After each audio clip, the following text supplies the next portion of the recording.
Part 2, an introduction to mental health and mental illness. So what is mental health?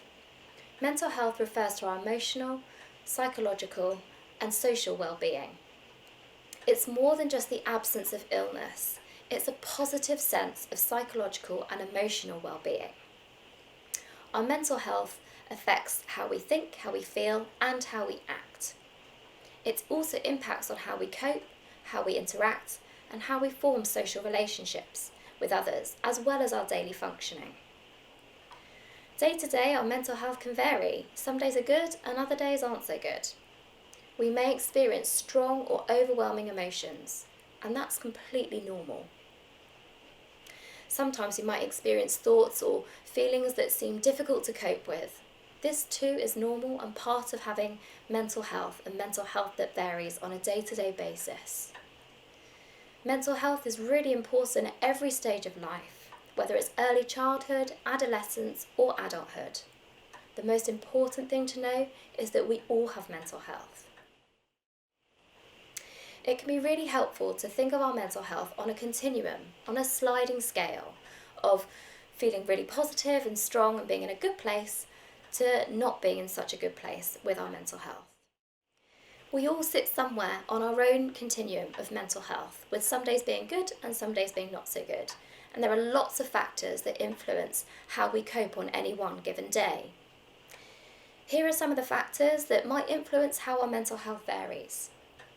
The number of demands and stresses that we have, significant life events, relationships with other people, environmental, societal and cultural factors, our physical health, how much sleep we get, our diet and nutrition, how much we engage with leisure activities, hobbies and relaxation.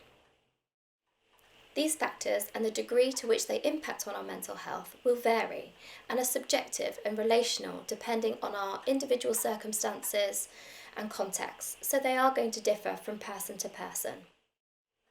Life can be really tough and awful things can happen that impact on our mental health and our well-being. Sometimes a build-up of small events can have as much of a significant impact as one large catastrophic event. Sometimes we can struggle with our mental health without any obvious trigger or clear reason.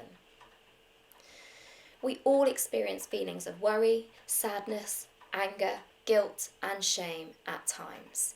This is normal and part of being human, even though it can be really difficult to cope with. People react and respond and cope differently depending on where they are at with their own mental health continuum, where they're at with their development, and what's happening at any one given point in time in their life. It is possible to have poor mental health and struggle to cope without having a mental illness. However, when people's difficulties are impacting on their day-to-day coping and ability to function, this means they're at more risk of developing a mental health difficulty or illness. So what is mental illness? Mental illness is different from mental health. Mental illness can sometimes be referred to as a mental health condition or a mental health disorder. Poor mental health and struggling to cope is also not a mental illness or a mental health condition. A mental illness or a mental health condition is an illness that impacts a person's thinking, their feeling, and the way that they cope and respond. So there are many different types of mental illness and mental health conditions with lots of different signs and symptoms. Generally speaking, the difference between poor mental health and a mental illness is the degree to which it can impact on a person's ability to cope and function with everyday life. That includes education or ability to work, their ability to socialise with friends and family, or engage in leisure activities, hobbies and interests, things that they enjoy.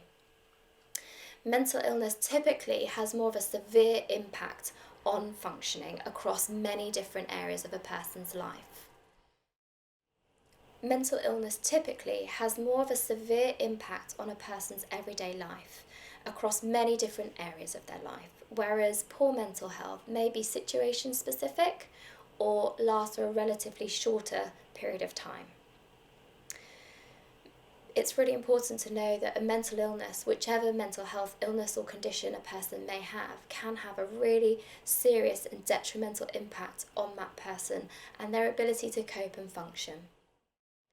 It's also really important to know that mental illness does not discriminate. Anyone of any age, any background, any race, religion, ethnicity, nationality, or from any kind of demographic, geographical region, in any kind of context, can experience a mental health difficulty. So, what's it like to have a mental illness? We're now going to watch a clip of young people who are going to share some of their experiences of what it's like living with a mental health difficulty. My experiences of mental health started about early secondary school, and started with anxiety, and because I never opened up to anyone, it turned into depression. I went through a really dark time when I was experiencing bullying, and I really struggled with low self-esteem, and this led to depression and anxiety. However, I am proof that things will get better. I also lost a lot of friends due to my mental illness, but the ones that remained and the few that I gained are the most valuable people in my life now. It completely overcomes you and consumes you to the point you don't really know who you are anymore. It makes you do things that are very uncharacteristic of you. Like in my case, I became very consumed with thoughts of food. I was very angry and aggressive. I would shout and I would throw things. I became very anxious and on edge, which are things I was never like before and I'm not like today. Just how numb I felt. I couldn't feel anything. It was just, I was completely closed off to everything, really. That brings us to the end of Module 2, which was an introduction to mental health and mental illness. The next module is Part 3, bringing it all together. We'll be looking at child development, mental health and mental illness. We'll be focusing on increasing knowledge and awareness of basic coping and self-help skills to use with young people, and how to improve your knowledge and confidence of supporting young people who may be experiencing mental health difficulties.